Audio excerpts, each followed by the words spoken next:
Hello guys, how are you all? I hope you all are doing well. So आज इस video में मैं आपके बारे में एलएलबी कोर्स के बारे में फुल इन्फॉर्मेशन लाई हूँ। ठीक है, एलएलबी कोर्स क्या है, इसका कोर्स ड्यूरेशन क्या है, इसकी एलिजिबिलिटी क्या है, इसका एडमिशन प्रोसेस क्या है, ये सब जानेंगे इस वीडियो में। तो before that, don't forget to like, share and subscribe my channel. So now without wasting your time, let's get into this video. पहले बात करते हैं कि ये जो एलएलबी है, ठीक है, इसका फुल फॉर्म क्या है। LLB is basically bachelor of legislative law.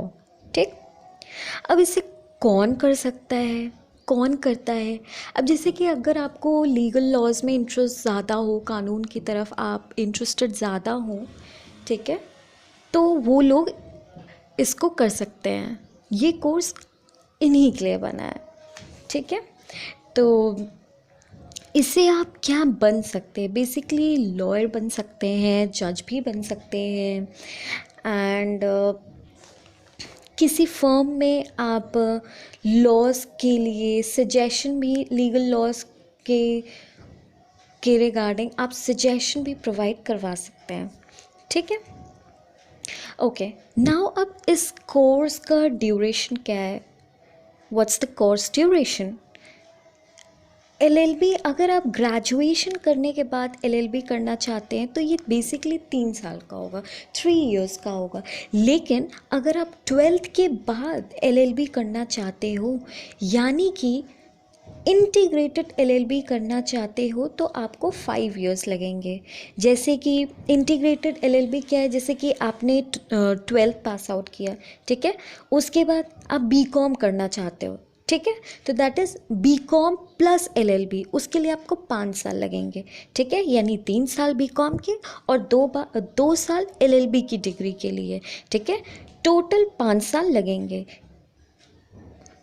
ऐसे ही अगर आप बीए करना चाहते हो, ठीक है, तो बीए प्लस एलएलबी, बीएससी करना चाहते हो तो बीएससी प्लस एलएलबी, बीबीए करना चाहते हो तो बीबीए प्लस एलएलबी। ठीक है, तो इंटीग्रेटेड एलएलबी के लिए, जो कि 12th क्लास के बाद होता है, उसके लिए आपको सिर्फ 5 साल चाहिए। ठीक है, लेकिन अगर आप ग्रेजुएशन करके करते हो तो आपको उसके लिए 3 साल चाहिए। जबकि यहाँ पे आप देख रहे हैं कि 3 साल का आपका वो ग्रेजुएशन डिग्री, लेकिन एलएलबी के लिए सिर्फ आपको 2 साल ही चाहिए।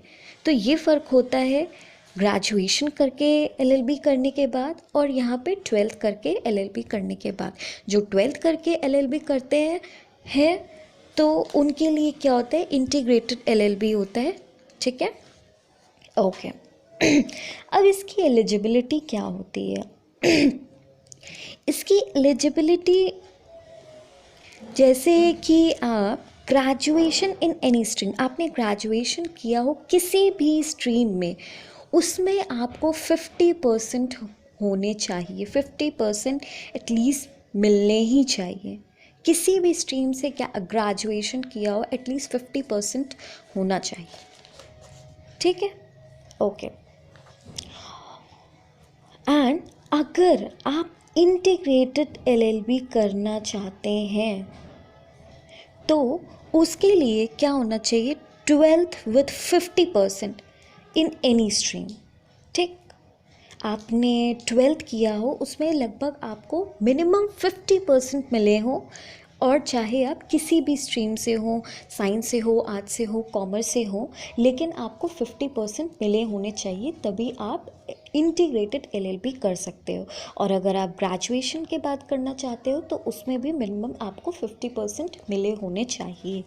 ठीक है, अच्छा, अब बात करते हैं अगर आप डिस्टेंस एलएलबी करना चाहते हो तो डिस्टेंस एलएलबी वैसे तो वो वैलिड नहीं होता है। ठीक है, लाइक अगर आप सोच रहे हो कि पहले आपने पढ़ लिया, बाद में आप ट्रेनिंग ले रहे हो, तो दैट्स नॉट वैलिड एंड इसको करने का कोई फ़ायदा भी नहीं। अच्छा, अब बात करते हैं इसके एडमिशन प्रोसेस की। तो एडमिशन प्रोसेस इसका क्या होता है कि if you want admission in this course, that is LLB में, अगर आप एडमिशन लेना चाहते हैं तो इसके लिए आपको कुछ एंट्रेंस टेस्ट पास करने पड़ेंगे। ठीक है, कुछ एंट्रेंस टेस्ट पास करेंगे तब आप इस कोर्स में मतलब एलएलबी में एडमिशन ले सकते हैं, जैसे कि क्लैट हो गया, AILET हो गया, LSAT हो गया, TSLAWCAT हो गया। तो ये कुछ एंट्रेंस टेस्ट आपको पास करने पड़ेंगे, तब आप जाकर एलएलबी कर सकते हैं। वैसे हाउएवर कुछ यूनिवर्सिटी हैं, कुछ प्राइवेट यूनिवर्सिटी हैं, कुछ ऐसी यूनिवर्सिटी या फिर कॉलेजेस हैं जो फिर ऐसे ही डायरेक्टली एलएलबी में एडमिशन करवाते हैं। ऐसा नहीं है कि आपको ये जो कुछ एग्ज़ाम्स हैं, कुछ एंट्रेंस लेवल के एग्ज़ाम हैं, यही पास करने के बाद आप एलएलबी कर सकते हैं।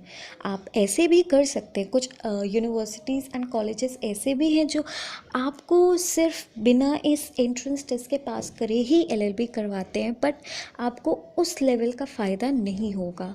अगर आप एक अच्छे लेवल पे जाना चाहते हैं, जैसे कि आप जज वगैरह बनना चाहते हैं, एक बहुत ही अच्छा लेवल आप चाहते हैं, तो अगर आप इन एंट्रेंस टेस्ट को पास करके एलएलबी करेंगे तो वो ज़्यादा अच्छा होगा। ठीक है। और कुछ जगह डायरेक्टली भी एडमिशन होते हैं। ओके, अब बात करते हैं इस कोर्स के फ़ीस की। ठीक है, तो इस कोर्स के फ़ीस की डिपेंड करता है कि आप किस जगह से कर रहे हैं, किस यूनिवर्सिटी से कर रहे हैं, किस कॉलेज से कर रहे हैं। फ़ीस उसके अकॉर्डिंग हो सकती है। ठीक है, अब जैसे अगर नॉर्मली बात कर लो, कहीं नॉर्मल ऐसी नॉर्मल जगह से आप कर रहे हो, है ना, तो लगभग मैं एक आइडिया बता रही हूँ। वैसे तो डिपेंड करता है ना कि किस जगह पे एडमिशन ले रहे हो, कैसी जगह पे ले रहे हो, कहाँ कौन सी यूनिवर्सिटी पे ले रहे हो। ठीक है, तो उसके हिसाब से फ़ीस स्ट्रक्चर होता है। ठीक है, लेकिन अगर नॉर्मली बात करें तो क्या होता है कि 50,000 टू 1 लाख तक हो सकती है। लेकिन अगर आप किसी बहुत अच्छी जगह, रिप्यूटेड, बहुत ज़्यादा नोन जगह वाली यूनिवर्सिटी पे जा रहे हैं, तो आपको 1 लाख से 10 लाख तक तो पड़ सकता है। ठीक है, अब बात करते हैं कि एज लिमिट क्या होनी चाहिए इस कोर्स में एडमिशन लेने की। तो age limit, there is no age limit. यहाँ पे कोई एज लिमिट नहीं है। कोई भी इस कोर्स को, एलएलबी को कर सकता है। इसके लिए कोई स्पेसिफाइड एज लिमिट नहीं है। अच्छा, अब बात करते हैं जॉब प्रोफाइल। लाइक आप एलएलबी कर रहे हैं तो उससे मतलब कौन कौन सी जॉब्स आपको मिल सकती हैं। आप देखिए, लॉयर बन सकते हैं। ठीक है, लीगल एडवाइज़र बन सकते हैं। जैसे कि मैंने आपको पहले ही बताया था कि आप किसी फर्म में लीगल एडवाइज़र भी बन सकते हैं, लॉयर भी बन सकते हैं, जज भी बन सकते हैं। ठीक है, पब्लिक प्रोसिक्यूटर भी बन सकते हैं, अटॉर्नी भी बन सकते हैं, लेक्चरार भी बन सकते हैं किसी यूनिवर्सिटी में या फिर कॉलेज में। ओके, अब बात करते हैं सैलरी की। अगर स्टार्टिंग सैलरी देखा जाए तो, क्योंकि स्टार्टिंग में तो थोड़ा कम तो मिलेगा ही, है ना, तो अगर स्टार्टिंग में देखा जाए तो आपको ईयरली में भी आपको 2 लाख मिले या 1 लाख मिले। ठीक, लेकिन जैसे जैसे आपको एक्सपीरियंस होता जाएगा, आपको और चीज़ें आती जाएंगी, आप और समझते जाओगे, तो आपकी सैलरी करोड़ों में भी जा सकती है। नो डाउट, डिपेंड करता है कि आपकी इन्फॉर्मेशन और नॉलेज किस लेवल की है। ठीक है, ओके, अब बात करते हैं क्या डॉक्यूमेंट चाहिए हो सकते हैं अगर आपको इस कोर्स में एडमिशन चाहिए हो। तो एक पासपोर्ट साइज़ फ़ोटोग्राफ लग सकती है, passport size photograph, 10th 12th का सर्टिफिकेट। अगर आप इंटीग्रेटेड एलएलबी करना चाहते हो तो 10th 12th का सर्टिफिकेट लगेगा। लेकिन आप अगर ग्रेजुएशन के बाद करना चाहते हो एलएलबी तो ग्रेजुएशन का भी सर्टिफिकेट लगेगा। अब डोमिसाइल सर्टिफिकेट भी लगेगा। Domicile that is address. ठीक है, एड्रेस सर्टिफिकेट, कहाँ पे आप रह रहे हो।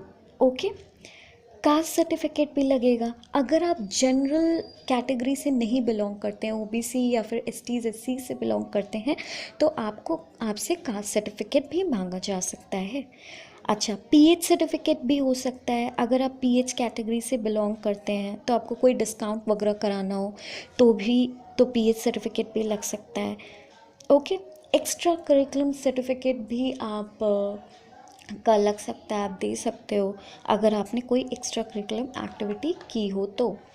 ओके, आई होप अब आपको एलएलबी कोर्स के बारे में फुल इन्फॉर्मेशन हो गई होगी, आप सब जानते होंगे। तो अब आप डिसाइड कर सकते हैं कि किसको एडमिशन करवाना है, किसको नहीं करवाना है एलएलबी में, क्योंकि अब तो आप सारी इन्फॉर्मेशन जान चुके हैं कि इसका प्रोसेस क्या है, एडमिशन कैसे होता है। तो आई होप आपको ये वीडियो समझ में आई होगी। Thank you. If you like this video then like share and subscribe and do hit the bell icon.